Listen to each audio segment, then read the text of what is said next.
You're watching Leafs Morning Take with host Nick Alberga and former NHLer Jay Rosehill. The show starts now. All right, I figure we can spend this entire show talking about the 1942 Toronto Maple Leafs, because suddenly, Rosie, things are getting mighty interesting in the Stanley Cup Final. How are you today? Is that the only time anyone's come back from 3 rip in the finals? Yes, in the finals, I believe it's been done 4 times in the NHL's illustrious history. Man, that's a tall task, but it seems like Edmonton are well on their way here. Yeah, I mean, they're on their way, but everyone's acting like they're like tied, and it's like it's got a ways to go here, boys. But they have certainly seized control. Like, it's wild that at this level of hockey, at this time of the year, that you could flip the script that hard after just having nothing. You could argue they coulda, shoulda, woulda won game 1, but like they just got kind of, outclassed by the Florida Panthers down 3 rip. Everyone wrote them off, and then they come roaring back like this, and it's like, it's only 3-2. Everyone's kind of getting a little bit ahead of themselves. A lot of work to do, as Connor McDavid has pointed to in his interviews, but that is unbelievable how they have flipped the script and found another gear. It's just wild to watch. My rebuttal to that is Connor McDavid is on a different planet right now, 8 points in the last 2 games, and he's been on a variety of different planets, but I think he's on the furthest planet from Earth right now. And number 2, Florida used to be the best defensive team in hockey, or one of the best defensive teams in hockey. They're running around. They've lost all control of their defensive system, and watching them play hockey, it's like watching beer league hockey now in terms of the way they're playing defense, which I think would be slightly alarming when you're playing a team like Edmonton, Rosie.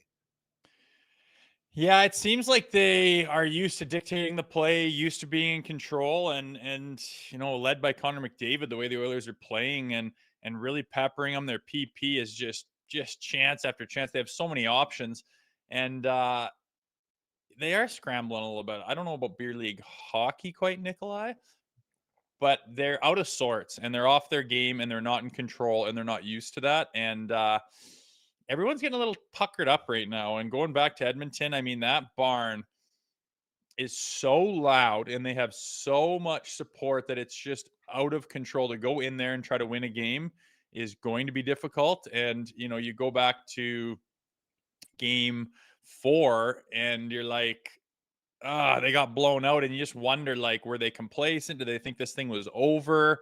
Did they kind of subconsciously think, well, it'd be nice to win at home, we're in complete control, we beat these guys at will, they haven't beat us all year? And now they're looking around going, what the hell just happened? And like I said, long ways to go, but the Oilers are kind of like looking like they're in control for a team that's down 3-2.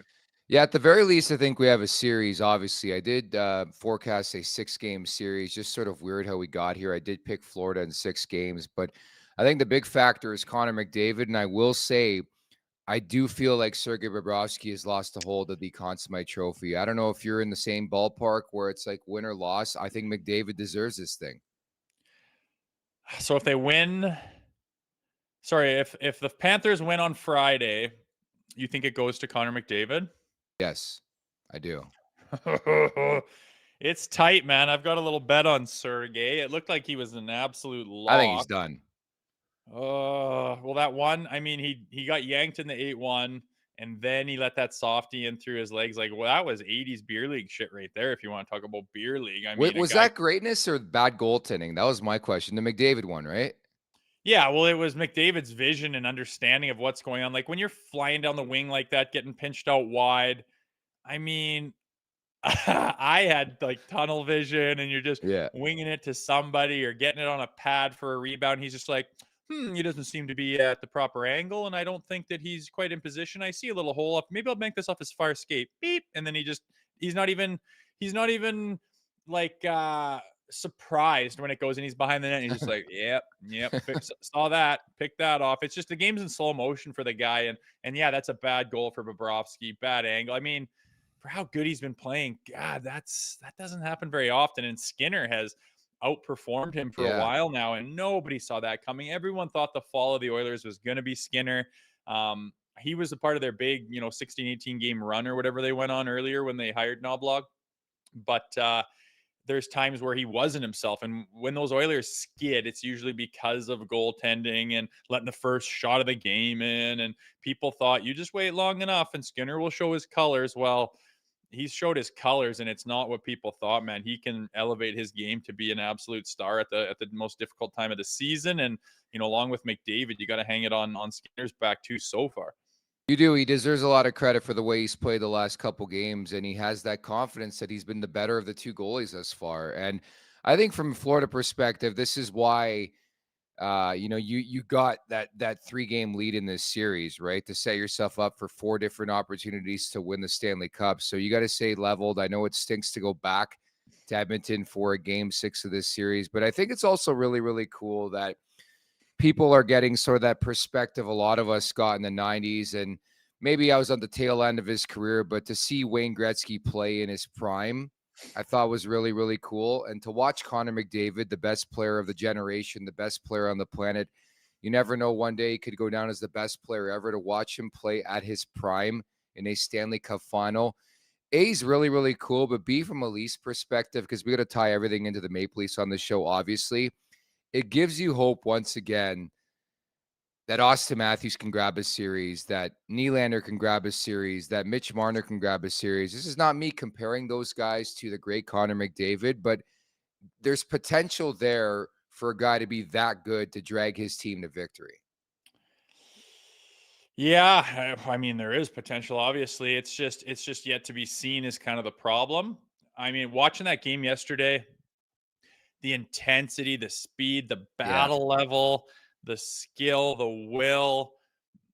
I mean, you look at it and then you just look at, put the Maple Leafs in the same position, and it's hard not to go, they've got to find a third and fourth gear before they even think about being at that level in the playoffs. Like Austin Matthews absolutely does too. We've beat the dead horse with Mitch Marner on what we think of his performances as well. And every single guy on the Maple Leafs, like, it doesn't happen until it happens. So I'm not saying like that'll never happen. I'm absolutely not saying that, but I'm saying they are not capable so far of finding that gear that, say, the Oilers or the Panthers are at right now. And to think that they're going to go win a cup, they have to do some pretty serious. And to me, it's mental. Everyone's capable of it. These guys are, the hard part's already done. You're already ridiculous at hockey. You have skill coming out your eyeballs. Now it's just within. It's that guts. It's that heart thing. And are you willing to go to that level? And I think it's a mental block where you're like, no, okay, fuck it. I'm sacrificing my body. I'm sacrificing everything. And I'm going to put myself out there to try to play to this level. They're capable of it. But when I watched that game last night, I think, holy smokes, I just haven't seen the Leafs play at this level. Not even close so far, especially in the playoffs, which at the end of the day, the only thing we really care about. Yeah, that's exactly it. That's all that matters. And I think the unique thing too, McDavid's playing out of this world. Draisaitl looks like a shell of himself. There's no doubt he's banged up right now, but the depth pieces, man, like Adam Henrique scored a big goal in this series. Connor Brown, for a guy who just couldn't find it in the regular season at all. Late in the season, he did. He scored some big time goals. Dylan Holloway. Like when you get that supporting cast, like even the Perry goal last night, when you get the supporting cast, man, it just goes a long way in bringing you to victory, I feel.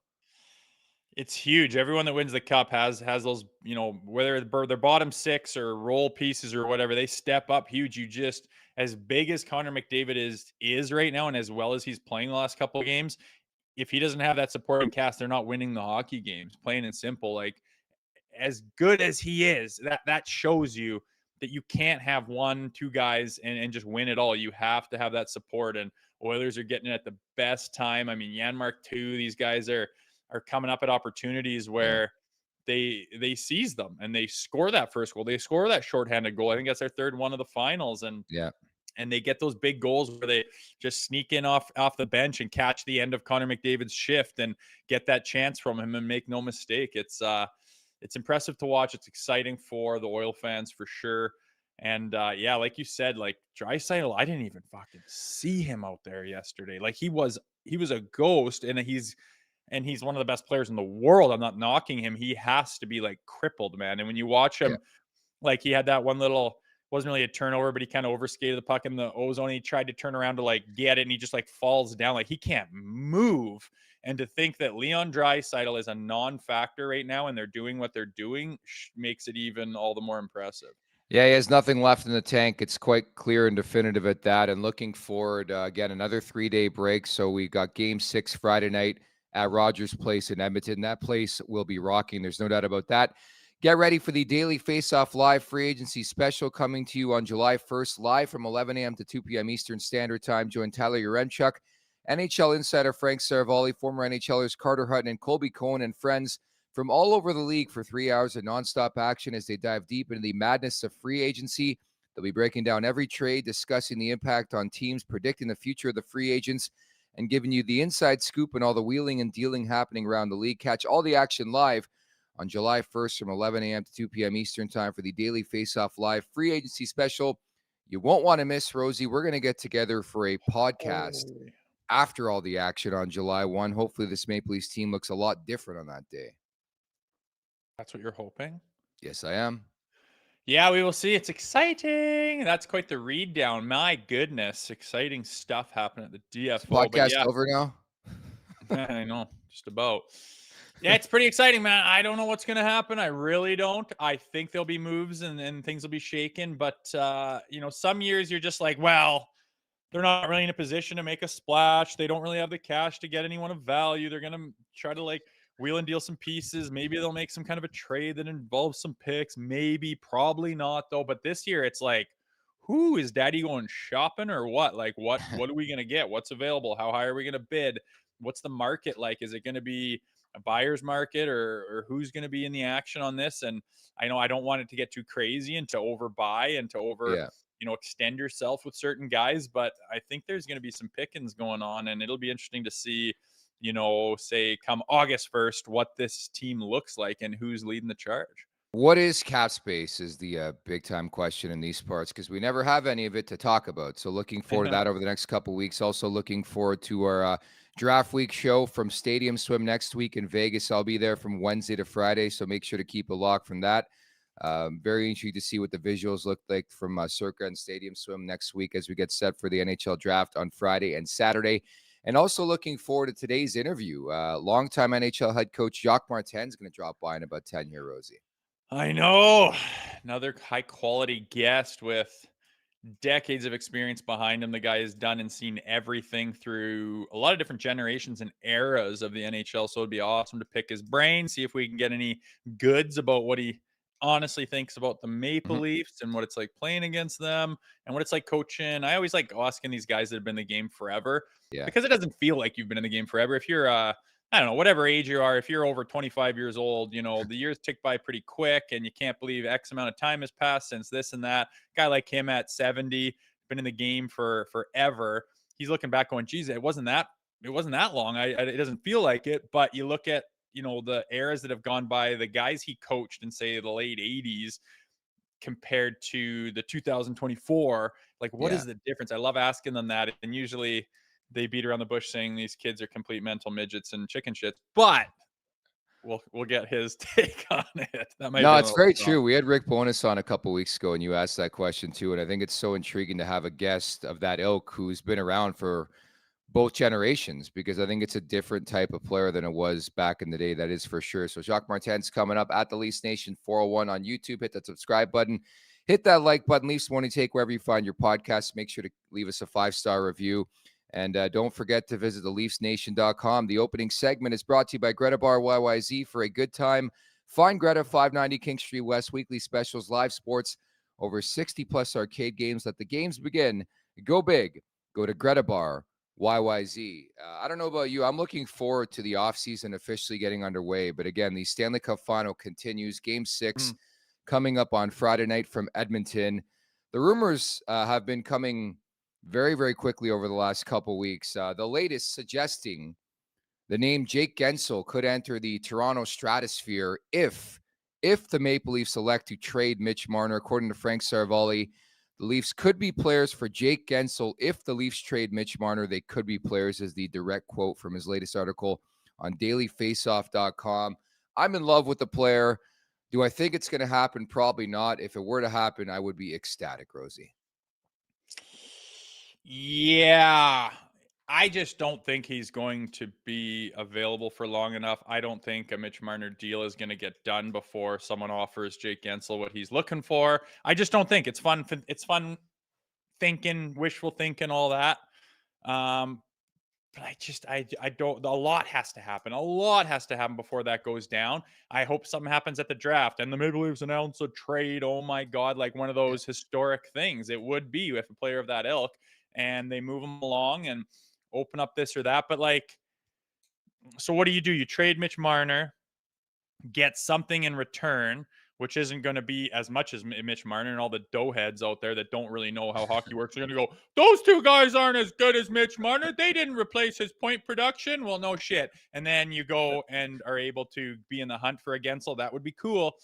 I just don't know if that's going to happen, but it's fun when stuff like that breaks. I don't know who's talking to who, and I always take these things with a grain of salt because you could throw out anything in the world. Alex Ovechkin is willing to move away from Washington. Where was like, okay, cool line, nice, like believe it when I see it, but I don't know. Again, something's going to happen at this draft or trade deadline, or sorry, free agency. Something's going to happen that's going to be fairly big. I don't know how big, but anything's possible. It would be neat to get a guy of his ilk because of his experience level, because of his clutch factor, because of he knows what it's like. Again, I just talked about, the Maple Leafs history in the playoffs and what we're watching right now and the difference in that. Jake Guentzel knows the difference. He knows where you have to go. Marner and Matthews and Nylander and Tavares, those guys don't know what it's like. They don't know how high you have to elevate. They don't know what it feels like. They don't know what the energy is or the vibe. They don't know what it takes. They just don't. And nobody could unless you get there. I don't know what it takes. I just can look at it and say, holy smokes, is that ever a high level? But those guys haven't, like, I'm not playing. It's irrelevant what I think and feel. Those guys have to actually get there physically and live it in reality. That's what they're trying to do. And to get a guy like Jake Guentzel, who's like, fuck, I did this with Sid, man. I know what this is all about. I know what the prep looks like. I know what your mental state looks like. I know what the recovery is like. And it would be great to have on the roster to push, because you're looking at this little Jake Guentzel going, shit, he's doing it. I have to do it. You have to have someone that's done it. And I know we tried with Schenner and with Ryan O'Reilly and stuff. It didn't quite pan out, but you got to keep going in that direction of getting people that understand what it's like. And Jake Guentzel is certainly one of those guys. Just whether we can get him on the roster or not, I have my reservations. The scary thing is these guys have been nowhere close to knowing what it feels like. They said they were close after going to Game 7 in Round 1 with the Boston Bruins, but I can't envision a scenario the Maple Leafs are playing hockey well into the month of June. I think they're far off, but I agree with everything you said on Jake Guentzel. 29 years of age, plays the wing, 2-time 40-goal scorer, 7 straight 20-plus goal season, 38 goals in 69 career playoff games. The big one for me, won the Cup in 2017 with the Pens. He's going to command around 8.5 to 9.5 sheets per season. It sounds like Vancouver is going to be hot in this guy. There's going to be so many teams in on Jake Guentzel. I just don't see a fit. But can you imagine a world Guentzel and Matthews on the same line, man? That would be scary. Yeah, it'd be dirty. It would be. A lot of guys playing with Austin would be solid. I'd like a playmaker with him who can get him the puck and, find some juju with him. But it's funny how there's guys that you look at and you go, they have this world-class production and then nothing in the playoffs, and other guys that have like okay production and then world-class in the playoffs.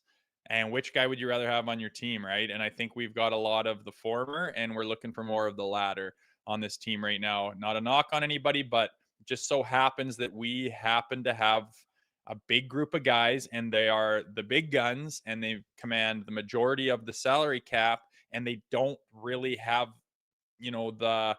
the reputation of elevating in the playoffs. Like, it's pretty black and white. They shit their pants in the playoffs every bloody year and don't go anywhere. What else are you supposed to say? Are you supposed to pretend that doesn't happen? I'm sorry. There's guys like Jake Guentzel who it's like, oh, here's his points per game. Here's his production. Yeah, that's pretty good. Look what he does in the playoffs. Like, are you kidding me? Like, that's a guy who gets it, understands, and can elevate his game when it matters the most.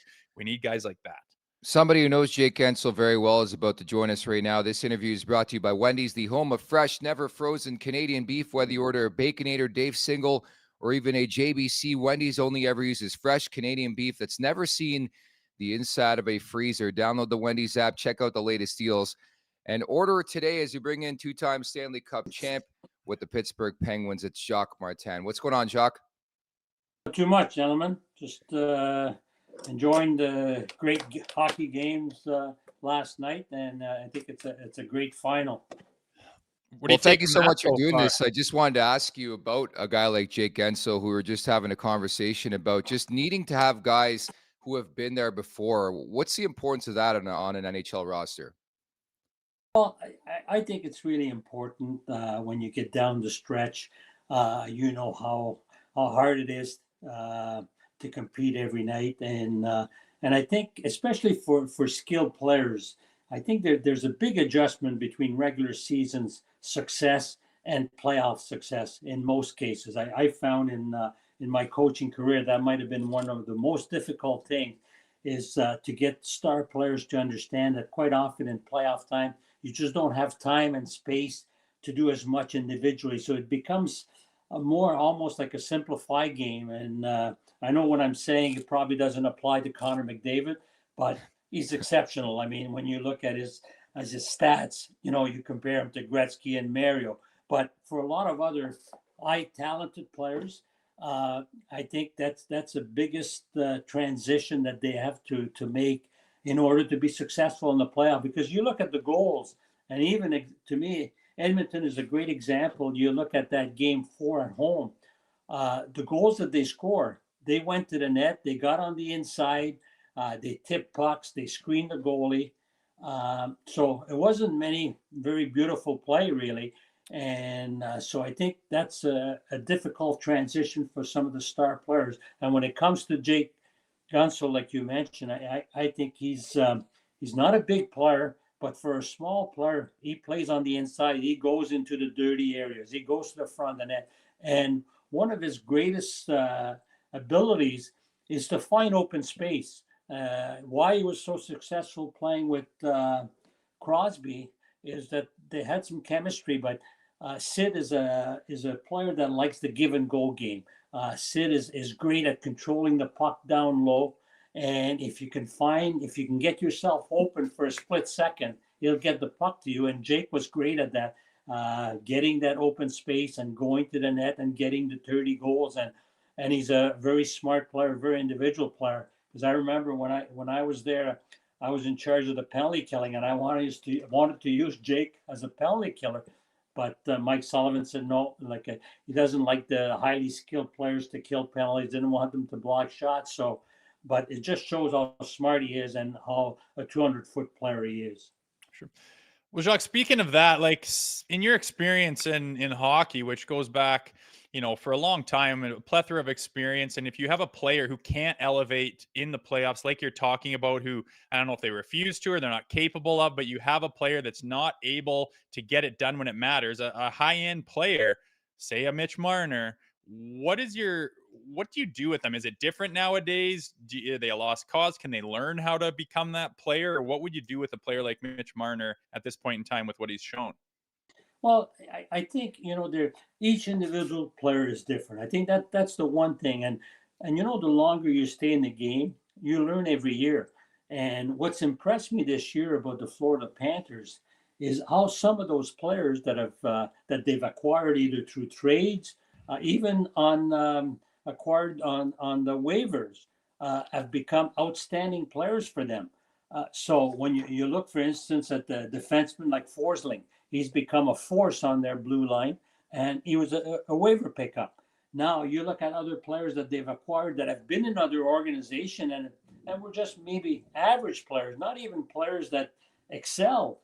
You look at a Reinhardt, who's become a key member of their successful organization. You look at Verhaeghe.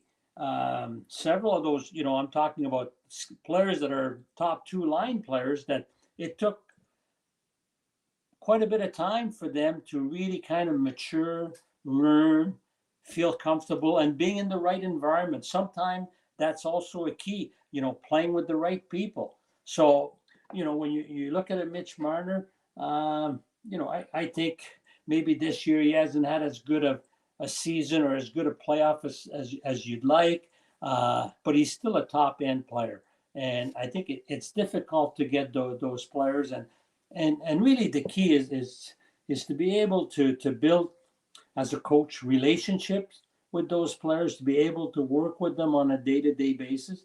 And each individuals are different. You have to have a different approach with each player. And I think because you need highly skilled players to win. Yes, you also need a lot of depth. I think that a lot of times you win the Stanley Cup, your star players have to excel, but at the same time, your depth players have to perform. They've got to bring you a contribution. And I think in the last two games, we've seen that from Edmonton. Yes, the star player, Connor McDavid, has been a force, but also when you look at the Connor Brown, the Jan Mark, some of Perry, some of those support guys, they're also contributing. So it's a dilemma that's not easy for an organization to deal with. It's a healthy balance, and obviously we want to shift the focus to the Maple Leafs, this being Leafs Morning Take.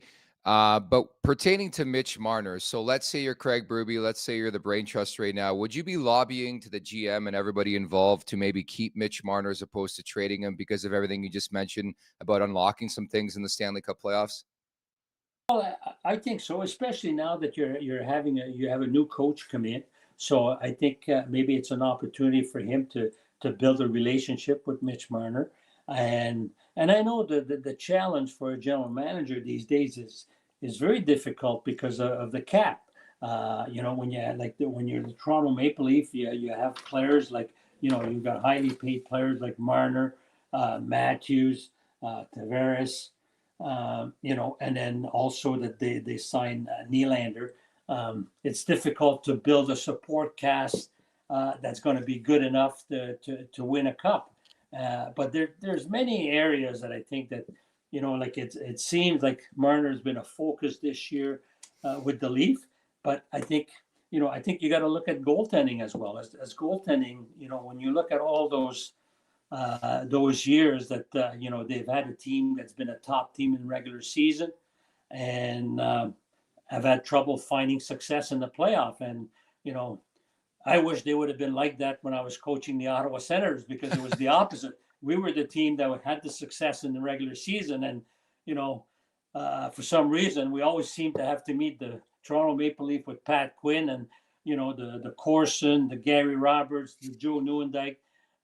Those guys that were really muckers and great players, but at the same time, we just seem to not be able to get through them. So it's kind of the reverse now with the Leaf. But I think that you need highly skilled players, and you also need good depth to be successful. Mm-hmm. Jacques, over your career that spans a long time, I mean, when I played, say, 05 to 18, I noticed a big change in the mentality of players, and your career spanned a lot further than that. What have you changed, and have you changed anything from your management style and coaching style from a player, say, when you started to, say, this year? Well, definitely, you have to adjust. I mean, I think players are great people, great players. Even today, because they're different, it doesn't mean that they're not as good a people or as good a person or as good a players. I think players today are extremely highly skilled. I mean, the speed of the game is unbelievable. Like this year, coming back to coaching this year, I saw it firsthand, like how fast the game is and how good the players are now in tight areas, being able to stick handle the puck, beat an opponent. There's so much more one-on-one in the game in this day compared to the past. Maybe the one area that lacks a little bit or need to be taught a little more is the game management now. I think because the guys are so highly skilled, they need to also understand that you need to respect the opposition and also understand that some point in time or some areas on the ice that there's certain things you can't create turnovers, and they could be costly. And to me, a great example, I think, is the Edmonton Oilers. When you look at that team, how they started poorly, and I know their coach, and I've had an opportunity to coach a couple games with him when I was with the Rangers, and I have tremendous respect about his composure, about his patience, his presence in the room, and I think his presence with the players. And I think he's been a key component of the change in the Oilers' success. I think they're still highly skilled. They still play a fast game, but they've become more responsible, and they've become understand that you've got to play both ways. And you look at a guy like McDavid. To me, it's impressive. Like last night, how many times he's the first guy back. He's the guy lifting the opposition stick to steal a puck. He's the guy back helping his defense. I don't think you saw that from him in his early days in his career. So there's a learning curve that takes time, and I think that's I think with highly skilled players, it takes maybe a little longer to learn that you have to adjust your game, and the game has changed from a standpoint that because players are so highly skilled, you see goals like McDavid's goal last night on Bobrovsky. I mean, it shouldn't go in, but it's not the first one that he scored, and it won't be the last one. And the play that he made, like the pass on Perry's goal, like both their power play goals really came at the end of the power play. And the pass that he made, like when he entered the zone and beat really four Panthers player, and then just laid a perfect pass to Perry, who just put it in. But, he's an exceptional player. He's a generational player. You don't have many of those players in the league. Out of this world, and you guys can speak to this better than me, but obviously sometimes a small little tinker, a coaching change can do a lot for a player, a team. And we look at the Maple Leafs. Obviously, Sheldon Keefe did a great job, but it was time for a fresh new voice. Craig Berube comes in. What did you make of that? Do you think Berube can unlock something in this team? I think so. I think Greg's got good experience. I think he's very knowledgeable. He's won a Stanley Cup. He's got good experience, and I think with a coach, the longer you're in the game, I think the more you learn, the more experience you have. I think you get better and better as you get older. And like you look at Scotty Bowman.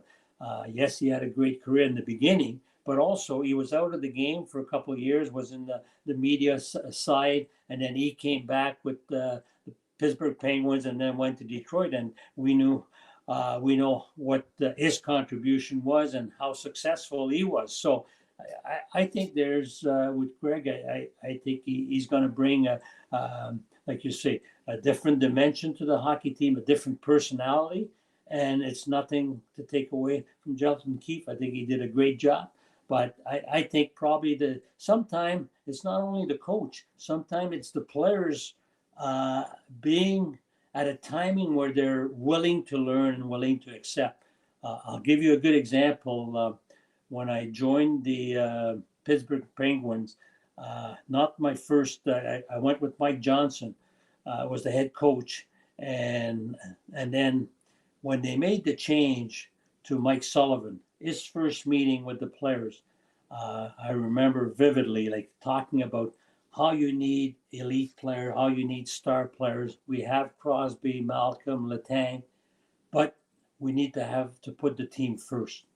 And to me, the key was not only Mike coming in, but the timing was right, because the Penguins had won the Stanley Cup, I think in 2009 was their last cup, and they thought they were going to build a dynasty, and it never happened. They never got back to the final, to the Stanley Cup final. So the players were at a time, they were receptive when Mike came in, and that year when he came in, just before Christmas, we went on to win the cup in 16 and 17. So it's twofold. So I think with Craig Berube coming in there, and also I think now players like Matthews, Tavares, who's been around longer, but Marner, young guys that are counting on, I think they may have a different perspective as well, and are maybe more willing to accept what Craig has to bring to the table.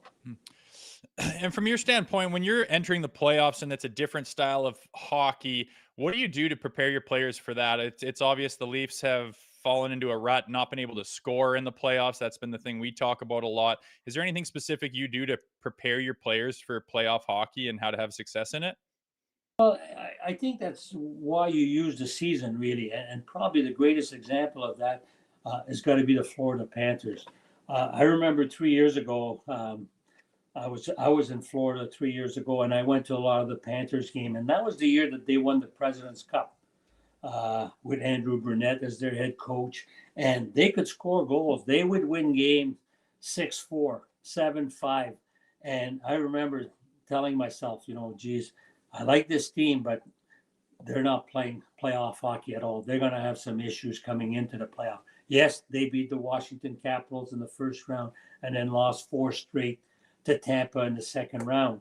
And that's when Bill Zito made the move, changed the coaching staff, made the big trade to Chuck for Huberdeau. And at the same time, it doesn't happen overnight. It took Paul Maurice almost at least half a season to change the style, to change the mentality of the player, and to get them to play a style that would be more conducive to success in the playoff. But it's a fine line. They could have missed the playoff last year. I don't know if you'll remember, but Yeah. Pittsburgh lost to, I think, was Columbus or Chicago. And if they beat those 2 teams that were at the bottom, Florida wouldn't have made the playoff. So would have they continued? But unfortunately, they made the playoff. And then we saw them took off, like when they beat Boston in the first round, and then went right to the final, to the Stanley Cup final. And then at the start of the season, I was in Florida and I went to some of their games, and it was the same thing. They were missing, I think you remember, I think Montour and Ekblad, 2 of their key guys that had surgery in the off season. They didn't miss a beat at all. Like, they were a hard-working team. They would grind you. They were physical. They had good depth. Played the same way, and it gave them good success. And really, I tip my hat to how they play, because it's a difficult game, a difficult style to maintain for a full season and the playoff. And they've had good success. I know the last 2 games they've struggled with the Panthers, but when you look at that team, how they've played, I mean, it's been outstanding. So I think it's not a switch. You don't change, like, because regular season ends yesterday, now we start playoff, we're going to play a different style. I don't think it happens that way. It's got to be taught. It's got to be put in place during regular season. And as well, I think sometimes it depends of makeup, but I like the way Edmonton is now when you're looking at 2 skilled guys with more of a grinder on the line. I think that brings a lot to a hockey team. And I go back to my days in Pittsburgh, like Chris Kunitz, for instance. Well, he wasn't a star, but he played a role with Crosby. I mean, he was very important, whether it was Crosby or Malcolm. That's the way he played the game. So I think you're going to see more and more of that, because of the playoff style, that you don't have room for that fancy stuff. You need the guys that could grind, but they got to be smart enough to play with a high-end skill player. Very well said. You got to build your roster for the playoffs, not the regular season. We'll leave the conversation at that. Looking forward to Game 6 on Friday night. Thank you so much for your time today. Pleasure, guys. Have a great day. You as well. Appreciate it. Longtime NHL head coach Jacques Martin. It was so cool to see him behind the bench this season once again for the Ottawa Senators. And all I recall is obviously the Daniel Alfredsson era and the rivalry with the Maple Leafs. And he talked about it. Different Maple Leafs team back in the day, man, with just all the grit and the sandpaper on that roster. It was like the one team you didn't want to play in the playoffs, which is kind of ironic considering the team we have today. Yeah, they didn't get it done either, man. It shows how difficult it True. is. And, he's got a wealth of experience, obviously heavy on the Pittsburgh Penguins, almost said Pirates.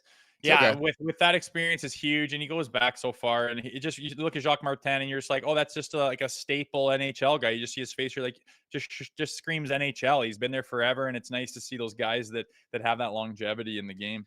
I wanted to ask him about the mustache. I believe it made an appearance. Was it this year or a couple of years back? And it's gone again. And I think he had some Just for Men in it too. It was really, really dark. Looks so natural, no one can tell. Yeah, I wasn't gonna. I hit him on the Mitch Marner thing. He danced around her a little bit. He's a veteran, wily old veteran, but it's good to get his perspective, man. And yeah, like he said on the big thing, like you don't just flip the switch in the playoffs. It's just not like, okay, we're a new team now in the playoffs. And I think the Leafs fell victim to that a little bit. Like we're gonna play this way, and everyone's kind of like, well, that doesn't really win in the playoffs. Oh, well, they'll figure it out in the playoffs, or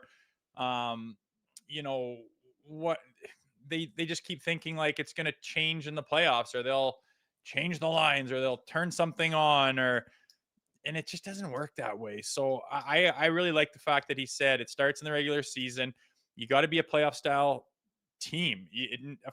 A switch doesn't flip. So looking forward to what this roster does if they change. Craig Berube getting his hands on it. I'd like to see a different and a palpable change in the mentality and character and identity of this Maple Leafs team. And all the more reason for us to be excited for the offseason and some of the changes that could come. It comes with the personnel too. I'm sure you caught this yesterday, but the New York Rangers placed Barclay Goodrow on waivers. Many think a buyout could be coming as soon as the first buyout window opens 48 hours after the Stanley Cup Final concludes, which obviously would be conclusion of Friday or Monday night. So we'll wait and see on that front. But ideally, I think Barclay Goodrow is the type of player I think for the Maple Leafs perspective in the bottom six I'd be hunting. Because most importantly, if he is bought out by the Rangers, I don't think he's going to be looking for a mega deal. It's going to be a value buy. He could play center. He could play the wing. He's versatile. He's 31. Local product, which I think can't hurt in a market like this, from Aurora, Ontario. Kills penalties. 6 goals in 16 playoff games this season for the Rangers. I think he'd be the first to tell you. Hasn't been the same player on Broadway than he was with the Tampa Bay Lightning, but I referenced it. 2 cups with the Lightning in 2020 and 2021. Do you like this guy as a potential bottom 6 fit, specifically, I guess, to start on the 4th line? I think he's an upgrade on guys like Kampf and Gregor and Reeves and Dewar. I like Barclay Goodrow still. Yeah, I would say he's an upgrade on those guys for sure. It's like, what's he making to get bought out, and what do you think he'd be at is the big question. He's got 3 years left. I think the contract was 6 years, around 3.6 mil a season. So he's got 3 years left on his contract. I think if he's bought out, I think he's going to sign something around 1.5 or 2, if that, on a 1-year, 2-year deal. For depth, it's proven. I mean, he was half a point a game player this year in the playoffs. He's been there. He's won the cups again. He knows what it looks like. And those depth pieces. I mean, I don't like the idea right away when you look at it. It's like, oh, yeah, let's pick up someone's scraps who's getting rid of you, saying you're not worthy of being on our team as big and good as the New York Rangers are. And then saying, ooh, we'll take him. He'll solve our problems. I don't like that. But when you're not talking about a guy that you expect the world out of, you're just saying, we're going to get you at this, and this is where you're expected to go. Here's the things we like about you, and here's what's expected of you. I think he could fit that mold very well, and also be one of those players that figures it out, which is very, very difficult to do in Toronto, albeit, but to have a guy that stands out as one of those depth pieces that can make a difference and get you that big goal in the playoffs, or make the change, or be a factor in a game, which would be a nice change for the Leafs. With as a depth piece, it doesn't cost a ton of money. Again, he checks a lot of boxes. I thought Goodrow was doomed from the beginning, signing a 6-year contract. Like, he's a perfect example, like a Brian Bickle, if you will, of just, made out from a couple of strong postseasons. Pretty solid player, but probably got overpaid, and definitely too much term. And now suddenly 3 years into the contract, the Rangers could potentially be looking to buy him out. But I still think personally he's got a lot of game. Like, if Goodrow was coming off a mediocre postseason, I'd be like, no thanks. But the fact that he played a prolific role in that run for the New York Rangers, scored some big-time goals, leads me to believe this guy can extract more juice in the postseason. Like, especially for a team like the Leafs, they're going to get there. You need those Connor Browns. You need those depth guys to really, really step up and score a key goal for you. And I would take my chances with a Goodrow. I think he's an upgrade. And that's the one thing I'm looking at, the bottom 6 specifically, Rosie. Can they add some depth, but meaningful depth, where there's not a significant drop-off from, say, line 2 to line 4? You look at some of these teams and, the top 4 remaining, and obviously here in the Cup Final, there's a lot of depth on both rosters, and I think something the Maple Leafs have been lacking in recent seasons. Yeah, and I mean that. My question is, who's gonna have the same mentality? Who's gonna have the same idea? They look at his background, look at what he would be able to get signed for based on the fact that he was just bought out. Stock's not crazy high. He's already making 2/3 of what he was over the twice the amount of period. So he's not going to be, holding firm on this podium of I need this amount of money. It's you could get a value buy in. Don't think that the Leafs are going to be the only people that take notice to that with his background and his cup experience and everything. So it'll be interesting. But yeah, like you said, he checks a lot of those boxes and could be something that fills out the bottom six in a nice way. It's time for the last call, brought to you by Bet365. Open an account with Bet365 today and bet on a huge range of markets. So whatever the sport, whatever the moment, it's never ordinary at Bet365. What's your feel moving forward here in the Stanley Cup Final, Rosie? I've lost a feel, man. How do you go too. 3 Cobb and then have 2 dominant W's after that? I don't even know if I'm doing well. Sometimes I'm looking at what's settled here on my 365. A lot of red X's, man. Yeah. I don't know if I'm the guy. You know what? I think that will be a time where you could hit a tie, which is usually plus 300 and some. I think one of these games is due to go to overtime here. Whether that's a 6-6 game or a 2-2 game, I'm kind of done trying to figure out what the hell's going on here. But I think that an overtime game is in order for this series. And when the value is up in the threes, I think that's something to look at. Fair enough. I hit my Matthew Tkachuk anytime goal last night. I thought he was tremendous. That play at the end, I didn't know what he was doing because he dove early, but then just to save that puck on the line, Oliver Ekman-Larsson gave up on the play, which was unfortunate because I thought he was a monster last night. It was circa Arizona Coyotes, Oliver Ekman-Larsson, but it's tough to give up on a play when it's a Stanley Cup Final and you're so close to hoisting Lord Stanley. But I thought Tkachuk was good, the anytime goal. But yeah, like you, I have no beat on this series. The first two I was all over. I'm I like Florida. Game 3 comes. I'm in Edmonton. I'm doing the Stanley Cup live show from the concourse there in Edmonton. And I'm I like the Oilers tonight. And what happens? Florida comes out. They win Game 3. So Game 4, what am I going to say? I like the sweep. Edmonton wins that game. Then last night, I'm I think Florida solidifies things. Very seldom does this team lose 2 in a row and Edmonton wins. So your guess is as good as mine.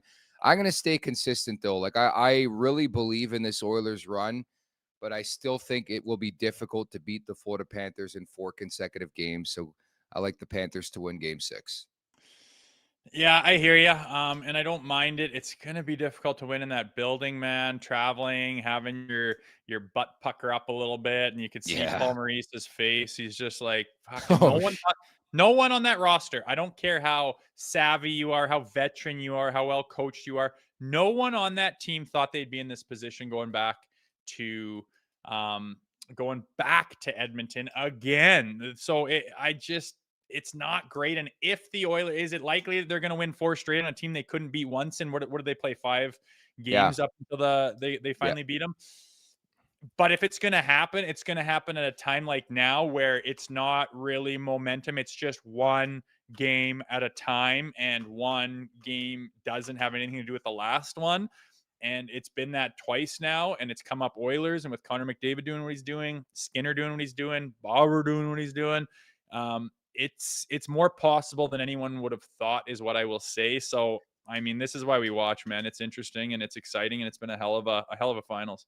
They woke up a monster. That's what would concern me the most. You take that long flight from Florida to Edmonton, and I hope they pack double the underpants, double the boxers, because McDavid's going back. He's having a good time on the flight. He's got 8 points in the last 2 games, and he is feeling excellent about life. And not to mention the festivities in the building. I think Snoop Dogg's playing in Edmonton on Thursday night. So that building, first and foremost, is going to reek like pot on Friday, but they're going to be buzzing in Edmonton. It's a national, provincial holiday, I guess, or city holiday coming up on Friday in Edmonton. But that's exercising the first 10 minutes of that game where it's the crowd's not going to bury us. That's going to be huge for the Cats to have success. So looking forward to that on Friday. I guess we should promote, fingers crossed, later on today. Talk about Snoop Dogg. There's a collaboration coming, I think, launching tomorrow with Ryan Reeves of the Toronto Maple Leafs, and we're supposed to spend some time with Revo later on today, and we're going to play that on tomorrow's show, right? That'll be interesting.